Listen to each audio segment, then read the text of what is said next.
And away we go. Are you ready? Yeah. You're looking at me like you're not ready. I am ready. All right. We're a few episodes in, handful of episodes, and apparently we got some fans already. Yeah. Local people. It's good. Yeah.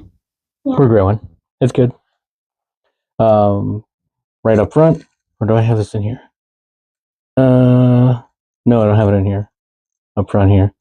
But our link tree has a bunch of links in it. Linktree.com/BOTQS or linktr.ee/BOTQS. Trying to put stuff on Instagram. Haven't done a whole lot of pictures pertaining to any given episode, but I mean, you can help me hunt down pictures too, Phoenix, on whatever topic we're talking about. Maybe. Because the last one, I didn't do a reel for light versus shadow yet, or what weighs more, light or shadow. But I did a reel for everything else. That's on Facebook, so we have Facebook now. That link is also on Linktree, YouTube, X, formerly Twitter. The audio of the podcast can be found on Spotify, iHeart. Apple is giving me trouble, but will eventually be on Apple Podcasts. What else? I don't know. There's a couple more. You can get podcasts all over the place. But anyway, welcome to Bring On the Questions, where Phoenix and I, Will, that's my name, and I'm also her dad, will take some random questions we come up with and attempt to answer it the best way we can. Them, questions, them, plural stuff. So, Miss Phoenix, what question are we attempting to answer in this episode? What is cryptozoology? And this is basically the intro to all of our cryptids that we get into. Very good. You weren't going to say it. I was going to say it. And there's so many cryptids. It's going to be awesome. So many from different religions and like tales, areas, all over the world. All over the world. Not only that, every single state in the United States of America has multiple, more than one for everyone. And typically, in today's age, almost every single one of those cryptids in almost every single state in the United States has some sort of festival day to celebrate them. But we'll get into that. Maybe we'll get into that for each of the cryptids we talk about. Talk about what day they are, where they're located. Yep. Maybe we'll show up at sometime. Hopefully. I'd like to go. Yeah. I don't know where. I want to talk about like all the cryptids and all their things that I already know about, but I have to start someplace. So, the cryptozoology itself. The world around us, despite centuries of exploration and scientific advancement, continues to hold mysteries that capture the human imagination. Among these is a study of creatures where existence remains unproven by mainstream science, a field known as cryptozoology. I'll ask you again, like I've been asking in every episode, do you want to read any of this, or do you want me to keep going? I'll read this one. All right.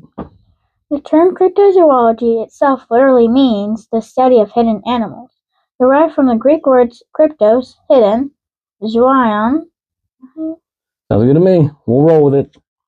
Animal, and logos, the study or knowledge. While zoology as a whole is concerned with the study of animals, cryptozoology specifically focuses on those that remain unconfirmed or presumed to be extinct. Presumed. You want to keep going, or you want me to jump in? You jump in. This endeavor, often straddling the line between scientific inquiry and folklore, seeks to uncover animals that appear in stories, legends, and eyewitness accounts, yet lack definitive proof of their present-day survival.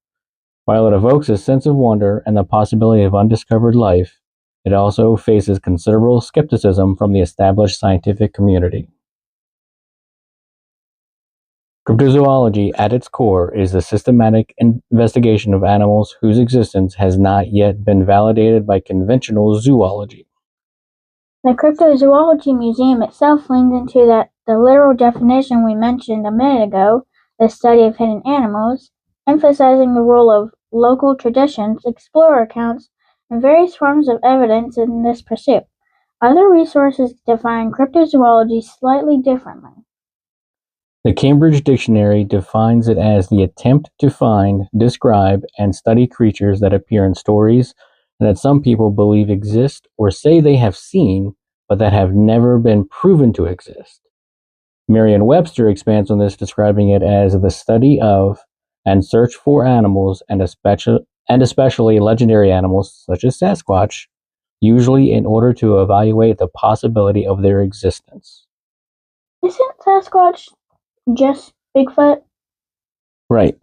So we'll probably get into I don't think there's a difference. We'll get into why some places call him Bigfoot and why some places call him or them Sasquatch. But just reading stuff, because I'm interested in all kinds of this stuff, it's one of the wild men tales that are all over the place. Like, I know the Yeti is like a snow version of Sasquatch or Bigfoot. And then there's Bigfoot himself and various hairy wild men and all over the place. There's a lot of encounters in Canada too.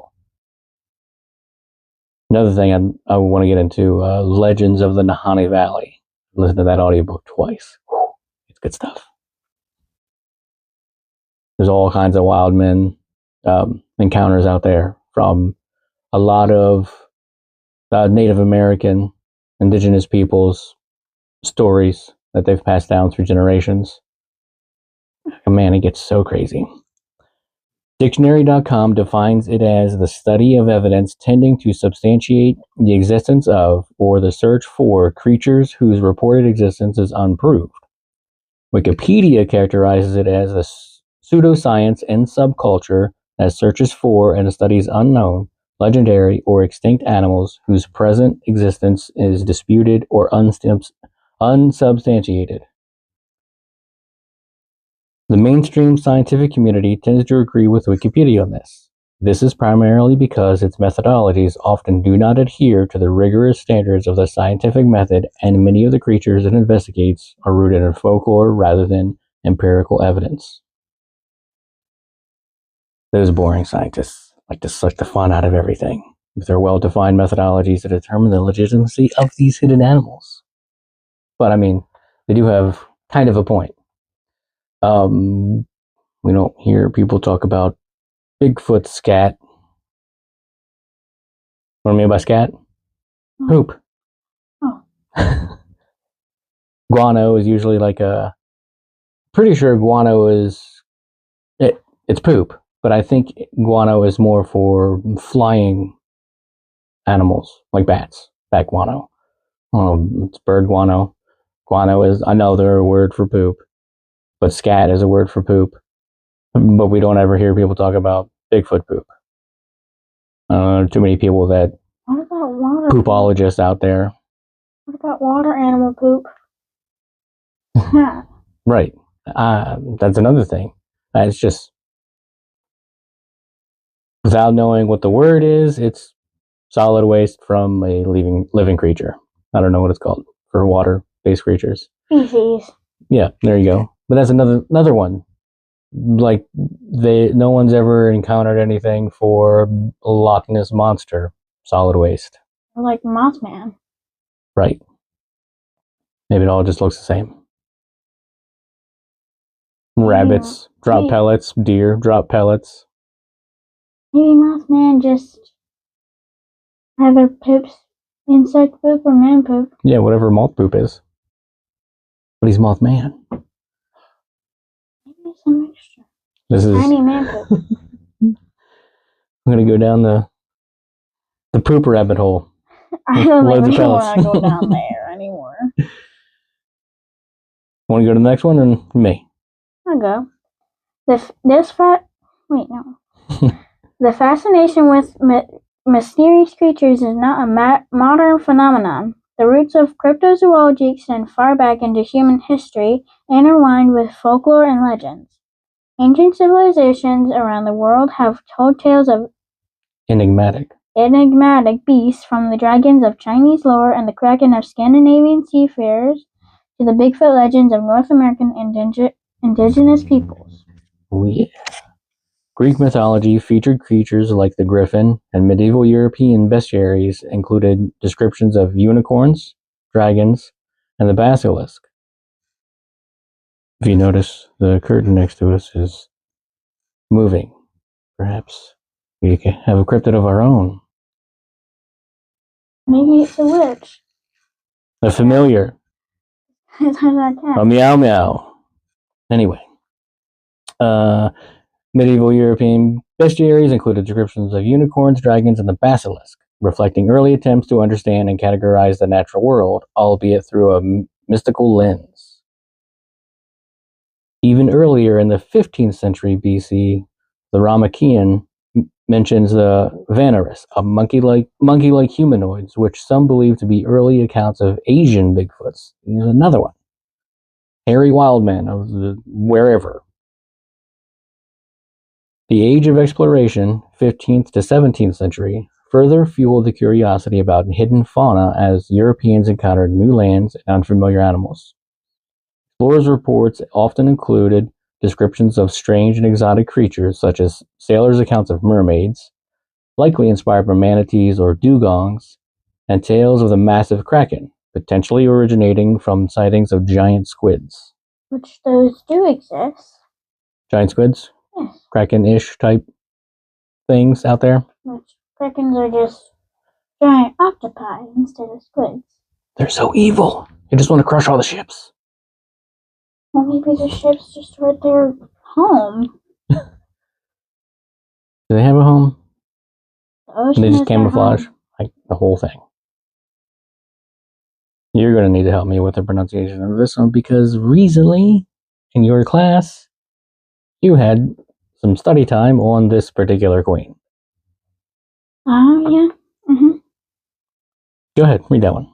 In the 15th century BC, during the reign of Queen Hatshepsut, Egyptian expeditions to uncharted regions of Central Africa brought back animals unknown to the Egyptians, including giraffes and okapi, representing some of the earliest examples of creatures later understood by science but initially considered exotic. Yeah, to think of a giraffe as a creature of folklore seems absurd to us today. Like, we've seen them dozens of times. But this is ancient Egypt. Right, ancient Egypt. So these people that were just exploring are like, why is there a horse camel thing out there with a giant neck? A ginormous, long-necked, spotted horse. It's got cheetah prints, but it's got a long neck. And purple tongue. That would have been bizarre. It's bizarre walking up to one. And then okapi are like zebra printed like donkeys or something. Right. But it just seems so crazy to me, to us as modern people. Like, we've gone to the zoo and we've bought carrots from the zoo trainers and all that to be able to reach up on a deck or whatever and hand feed a giraffe. Where these people come to this point, they were exploring and they saw this giraffe and they take this story back to tell their people, and the people are like, no, what are you talking about? You're out of your mind. There's no such thing as that out there. Yeah, that doesn't exist. Pliny the Elder, a Roman author in the 1st century AD, also documented seeing unusual animals in East Africa and India, such as giant grasshoppers and cynocephalus, a dog-headed people. demonstrating an early interest in creatures beyond the accepted scientific understanding of the time. Dog-headed people. Egyptians had cat-headed people. These people have the dog-headed people. I mean, Anubis was a dog? Or was it a cat? was it? I think. It was a jackal, wasn't it? Yeah, it's a jackal. Like more of a canine type thing. Mm-hmm. And then, was it one of them is like a hawk with a head. What are the Egyptian gods? Yeah. Most of the Egyptian gods have animal heads and human bodies. I always thought Ra was the hawk head. Maybe? More questions. Who knows? The 18th and 19th centuries saw the rise of natural history as a more systematic and imperial field. Despite this, reports of mysterious creatures persisted. The discovery of the platypus in 1798, an egg-laying mammal with a duck bill, was initially met with skepticism in Europe, illustrating that the natural world still held surprises. Another wackadoodle thing. Yeah. Wackadoodle thing. An underwater creature that had a nest, laid eggs. With fur. And a duck bill. It's a weird duck-fish mammal hybrid that also has, like, it can breathe on land and water, which is something amphibians do, so it's got one from each and every animal category, and it's so weird. Oh, and don't forget, it has a claw that's poisonous. Oh, yeah. That's it. And it's got webbed feet. Right. With the one poisonous claw. Insane. It's like the creator was playing, they just kept hitting random on the creature creator. Yeah. Brr, brr, brr. Yep, that one's good. That one's good. Yeah. Rolling dice. We'll pick that one, that feature, and that feature. Oh, gotta have that feature. Like, just a bunch of photos laid out. Close your eyes, pick at random. This one. Hilarious. Who knows? Maybe there's still some out there that we haven't discovered yet. Maybe some more chose at random animals. And this is fun too. The rediscovery of the coelacanth in 1938, a fish thought to have been extinct for 65 million years, provided a significant boost to those interested in cryptozoology, suggesting that creatures believed to be mere myths could indeed exist. What's a coelacanth? Coelacanth. It's a gnarly looking fish. We can look it up quick.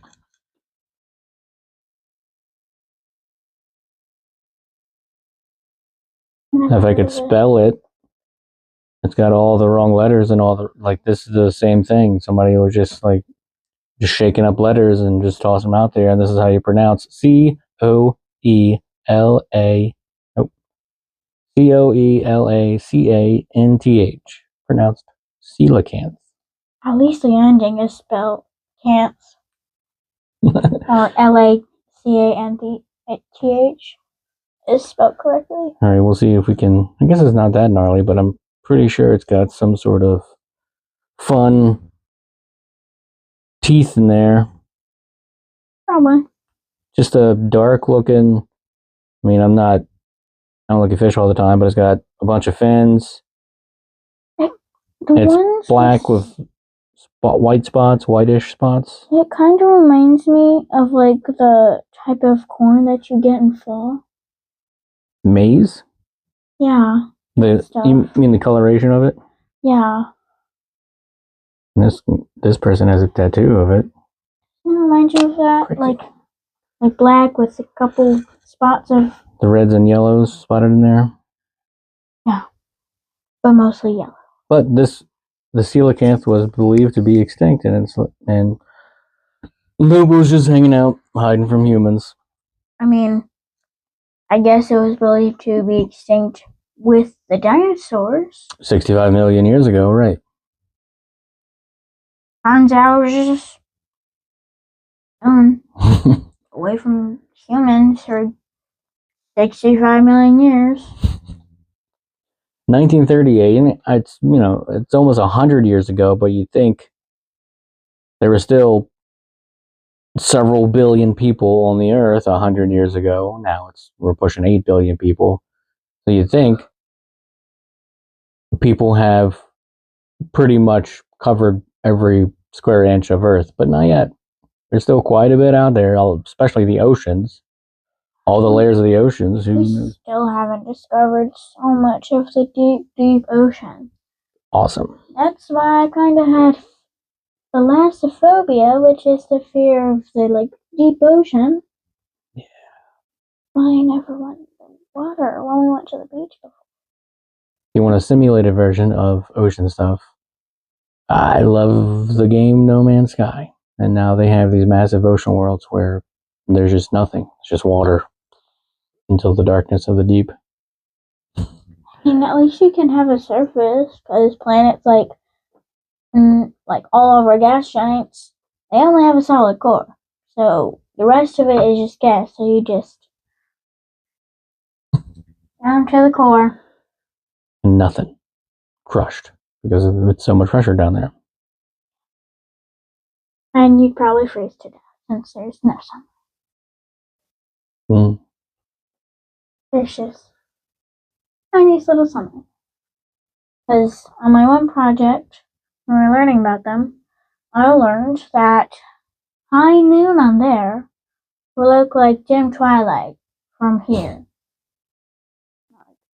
On here, dim twilight is Neptune's high noon. That's crazy. But we're only looking at the lights and we're only making guesses with that. Could there be creatures there that actually survive in those environments?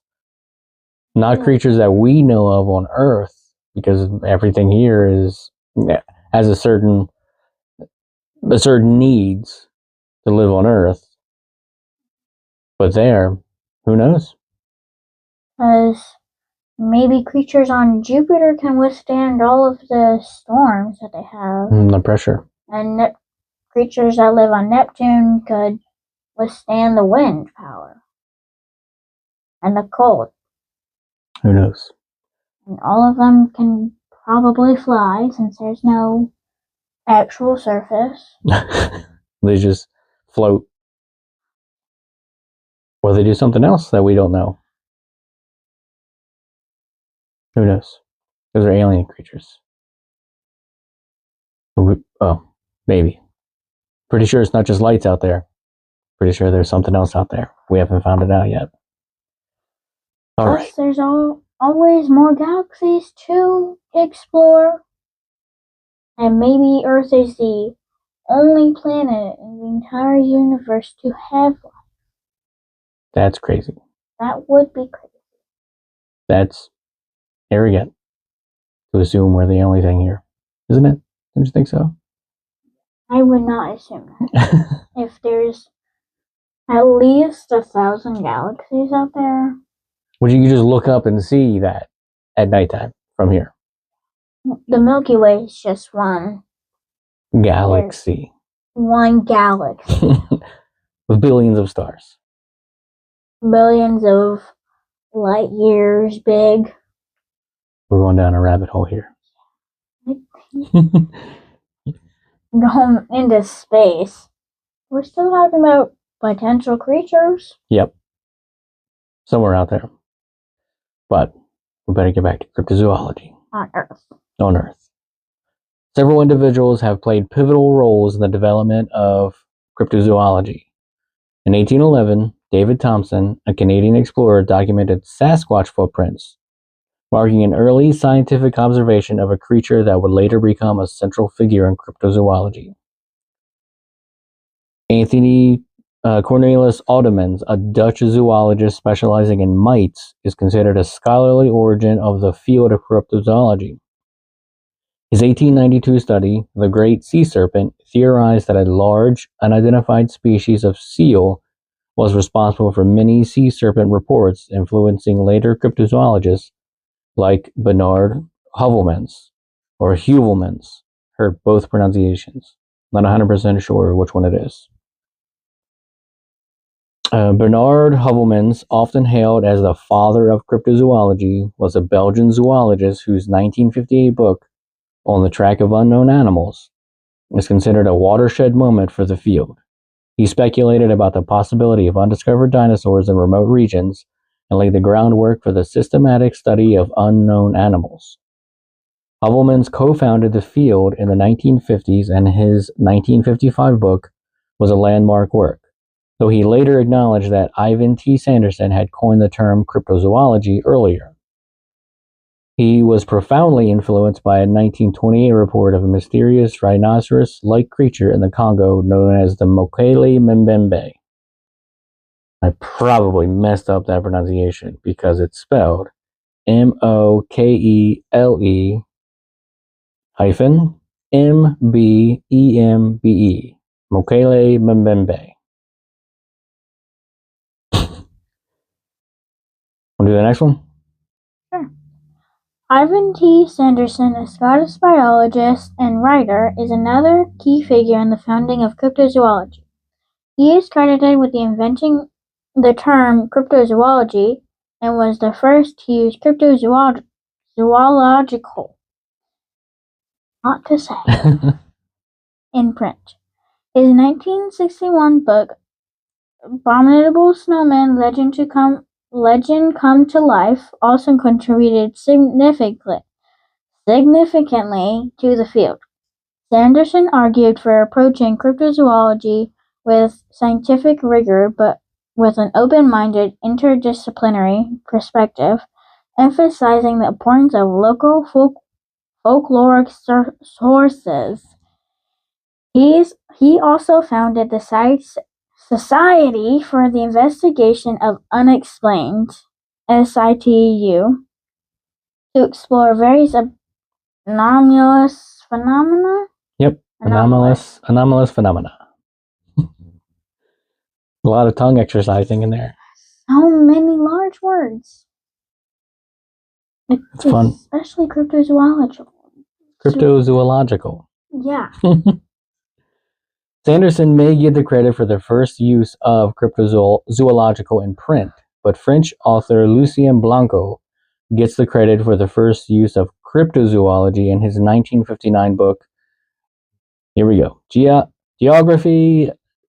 Nope. Géographie synéctique des mondes, or in English, with our stupid American tongues, Hunting Geography of the World. Which to me, that title seems goofy, but I think the first one's better and fancier. It's French. Yeah, it's French language.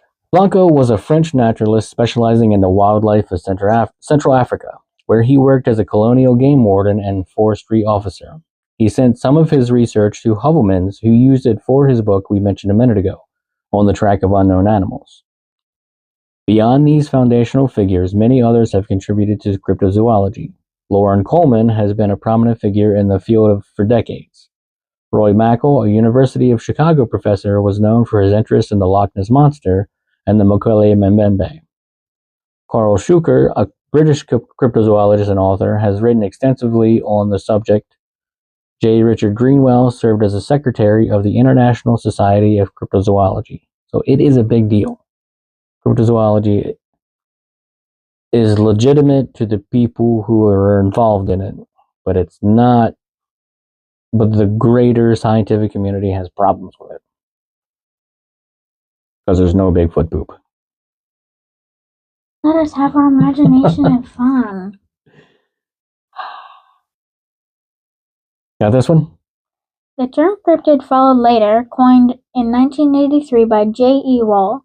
The Oxford English Dictionary defines cryptid as an animal whose existence or survival to the present day is disputed or unsubstantiated. Unsubstantiated. Oh, unsubstantiated. So cryptids are the animals being referred to in the study of hidden animals. Cool, huh? That's a long definition. Why is it even what it is? I mean, you got to break it down. Zoology is the study of animals. Cryptozoology is the study of hidden animals. Those hidden animals are cryptids. I feel like we can make it shorter. Because the longer word has the shorter definition. The individuals drawn to cryptozoology have been motivated by a variety of factors. A primary driver has been a profound fascination with the unknown and a yearning for a world that retains a sense of mystery. This romanticism fueled the desire to believe in the potential reality of myths and legends, with the hope that creatures often dismissed as fantasy might indeed exist. Take it. Early cryptozoologists often felt a need to challenge the skepticism of the established scientific community, which they perceived as overly rigid and unwilling to consider unconventional evidence. Hofmann's, for instance, aimed to confound the skeptics and believed that the search for cryptids should be rigorous and scientific to gain credibility. This motivation stemmed from a feeling that the unexplained should not be ignored. The allure of discovery and the potential for significant scientific breakthroughs also played a crucial role. The speculation about surviving pockets of dinosaurs in remote areas, as proposed by Hofmann, exemplifies this. The period in which cryptozoology began to formalize was also a time when new species were being discovered at an unprecedented rate, fostering a sense that the possibilities for further discoveries were endless. While less explicitly stated in early rhetoric, economic motivations may have also been a factor for some. Early animal traders, such as the courtiers, engaged in the pursuit of unknown and legendary animals with the aim of capturing and monetizing them in what was termed the economy of rarity. Oh, look what I got here, the skin of a Bigfoot. It's so rare. Only 100 people have seen it, but we have it right here for you. Hawking their wares. You want a jacket made out of a giraffe? A girafficate? I totally just made that up. Isn't that awesome? No. You know what that? I'll take my faux leather. My printed on cheetah print. I'm not trying to skin animals. Not even cryptid ones. There's only so many of those. Yeah, there's only so many. Why waste them? You want a belt made out of Mothman? Maybe Mothman wing print. Oh, what else could there be? Just capture Mothman, take some clay, put his wing print on there, and make a leather belt out of that. Just out of the print. Yeah. Make a cool design. Is that exploitation? Or not? Is that okay? If you just take their likeness, as opposed to them themselves, just take their likeness? Interesting. What would I know about exploitation? I don't know. A significant motivation for early cryptozoologists was the recognition of the importance of folklore and indigenous knowledge. They believed that local traditions, sightings, and legends often contained kernels of truth that could lead to the discovery of new species. This perspective also represented a reaction against a perceived over-reliance on fossil evidence and a colonial bias within traditional zoology, where native accounts were often dismissed. So it's either their stories. So cryptozoology is looking for the stories of the peoples, where zoology is like, where's the Bigfoot poop, guys? Where's the Bigfoot bones? Right. We're going to need this physical evidence. Where's that skull? Where's the fur? It wasn't just this one-off story that was passed down from multiple elders, generations of elders. I mean, some of them could be, a tale of a warning. Don't go out there because this thing could be out there. A boogeyman story. Granted, some of it could be boogeyman stories, like the wild men The Bigfoots, the Sasquatches, whatever they are. Jersey Devil could be out there to get you. Right. You know, we were actually driven to the territory where the Jersey Devil is likely to have been spotted, or allegedly have been spotted. Pine Barrens of New Jersey. Never heard of that. We've driven through it, and we will drive through there in about a month. I've only really known. I'll point it out. I'll point it out when we go. All right. I was thinking it was Virginia for some reason. It's Jersey Devil. Jersey Devil. Not Virginia, Jersey. Not Jersey, Virginia. Devil. New Jersey Devil. That tale is pretty crazy too. Love it. I listened to a whole audiobook on that. Did you?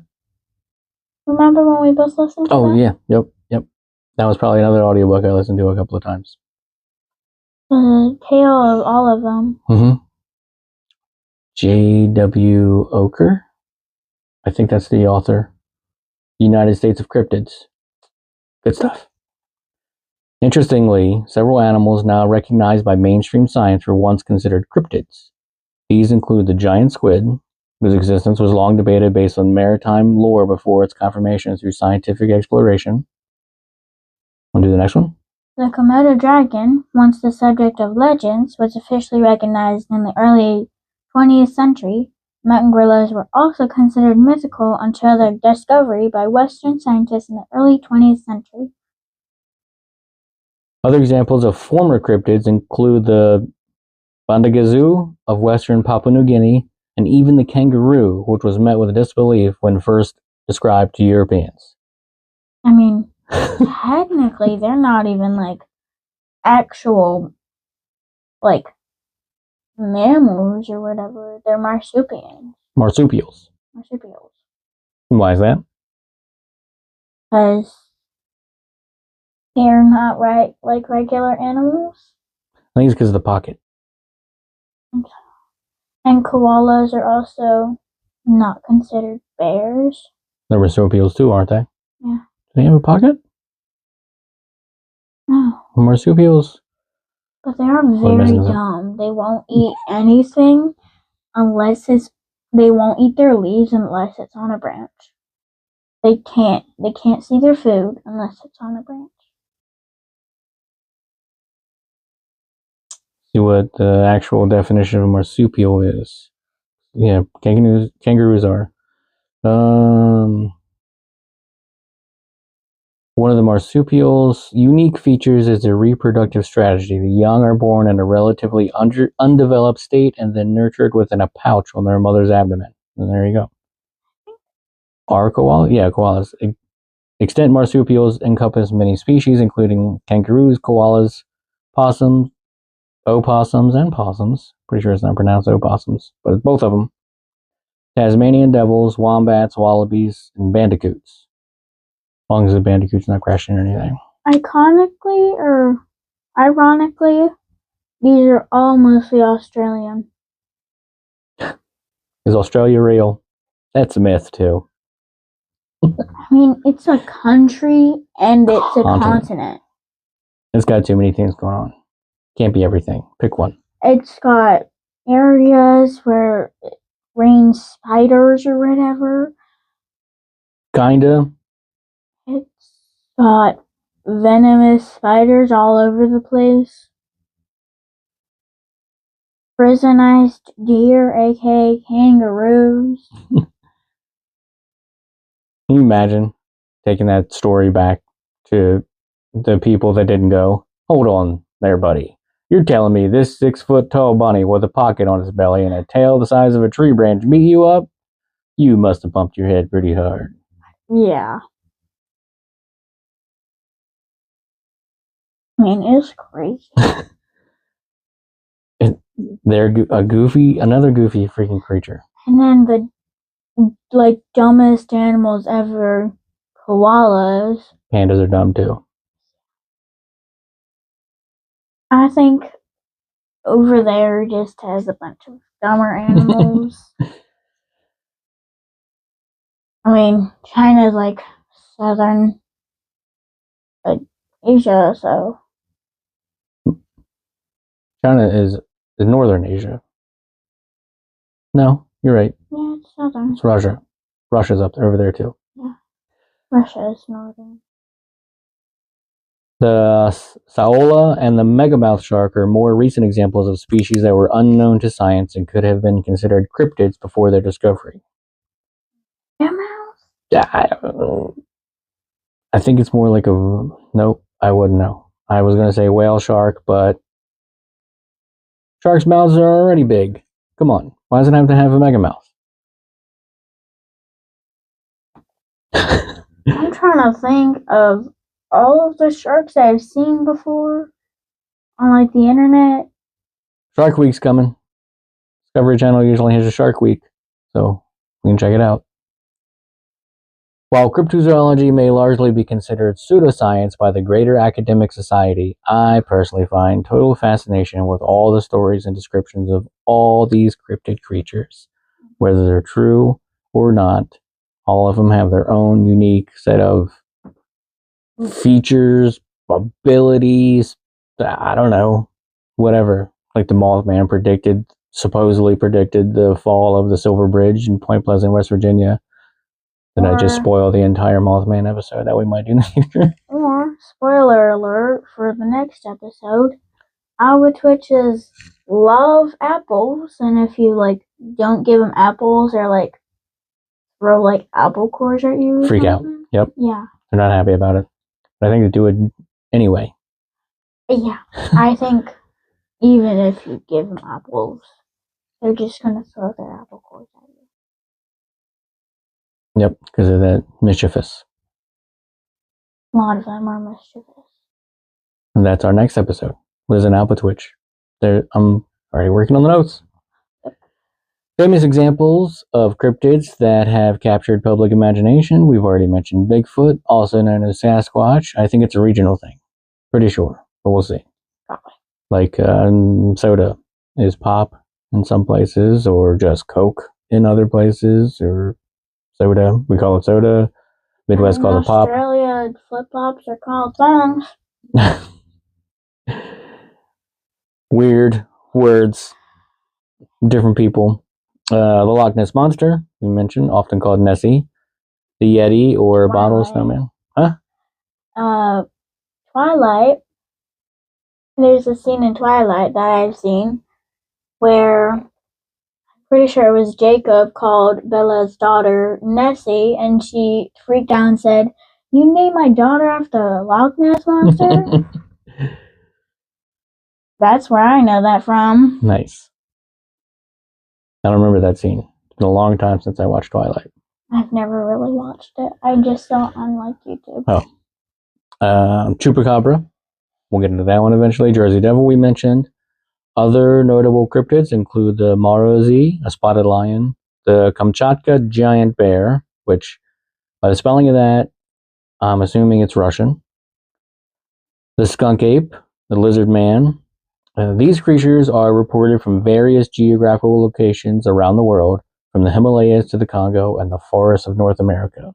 You know, we might have a lizard man walking among us. Mark Zuckerberg. Ooh.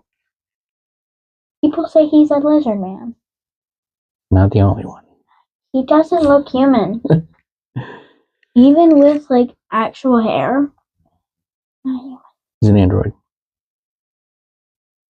Now that we have a pretty detailed idea of what cryptozoology is and isn't, we can begin doing periodic episodes on different cryptids. We kind of talked about that. Some that I'm aware of go pretty deep. For instance, I know of 2 and maybe a third story of well-documented incidents where people have gone Wendigo. I was trying to remember of those like horror stories that you told me about the Wendigo. I was trying to remember what it was. I knew it was like deer something. And it's a giant like skeletal deer. Yep.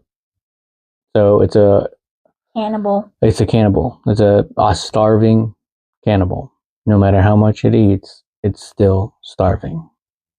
Empty pit of stomach. Amazing. The stories are awesome. I love good horror stories.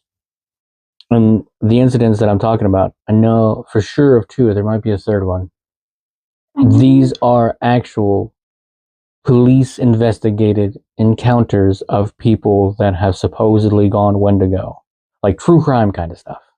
Yeah, you told me. Crazy. We'll get into it. There was the one about bus and the one about Yeah. the family. Yep.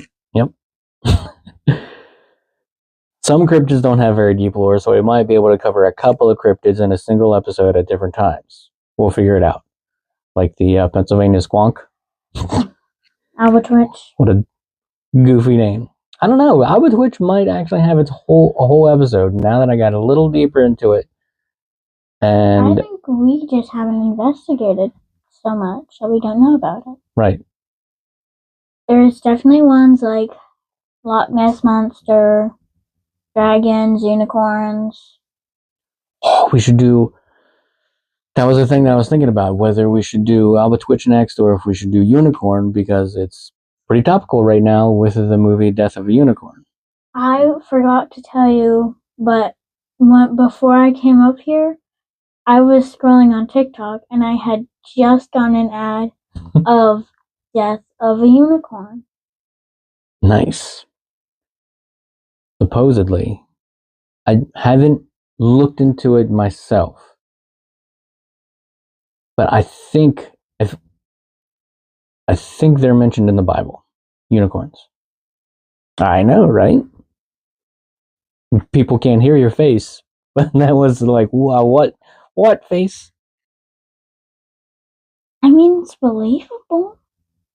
There's an Irish song, and part of the lyrics for it, and once we do a unicorn episode, I'll say this again, but the lyrics are, so the story of the song, it was about Noah loading up all the animals, and he just couldn't catch those Sally unicorns. They just kept romping around and playing in the floodwaters, and he said, well, close the door, we gotta go. And he never saw those Sally unicorns anymore. And that's why we don't see any more unicorns. Because they got floated away in the floodwaters. That might be how it is in the Bible, I don't know. Isn't most of Scotland like Christian or like Catholic? Probably now, but at a period of time they were very pagan. Well, if there was unicorns in the Bible, that's where they would be from? No, because where did Scotland choose their national animal? That's right. Man, oh man, we're getting all kinds of spoiler territory. I lost my button. Because their national animal is a unicorn. Why? Who knows? Where'd they come up with that? That's going to be the question. What is unicorn and why does Scotland have it as their national animal? Do they have like a festival on it, probably? Probably. I mean, we have 4th of July. There's a bunch of eagles with that. We have 4th of July because it's independence from Europe. Why do we choose the eagle? Because it's very strong and powerful. Right. Did you know that it's kind of a funny meme-ish kind of joke thing, but Europe or Britain is the greatest exporter of Independence Days because they colonized so many places around the world, and then people declared independence from Britain in various parts of the world. It's goofy history, but there's a lot of countries that celebrate their Independence Day, like the U.S. on 4th of July. Did you know that, like the sound of eagles? Yeah. That's not actually what they sound like. Why not? I think people just wanted the eagle to sound more powerful like what it looks like. So they got a hawk sound and put it over eagle. I forget what type of hawk, but a hawk. There's so many more questions. So eagles don't sound as powerful as they look, but they sound actually kind of cute. They quack. Okay. It's like how they sound, just a less powerful-ish. We're going down some places. We should probably end this episode. Yeah, I think we're good. We've covered cryptozoology, went down a couple rabbit holes. So, we're on Instagram, we're on Facebook, we're on X. Listen to us on a lot of the things except Apple Podcasts for now. We will get there. Mm-hmm. Watch us on YouTube. Anywhere. And guess we're taking questions now. Yeah. On any of those places. Leave comments, questions, concerns, feedback. No, not feedback. Yeah, feedback. Okay. All right. That's it. We're out. Peace. A production of Wayward Things Network.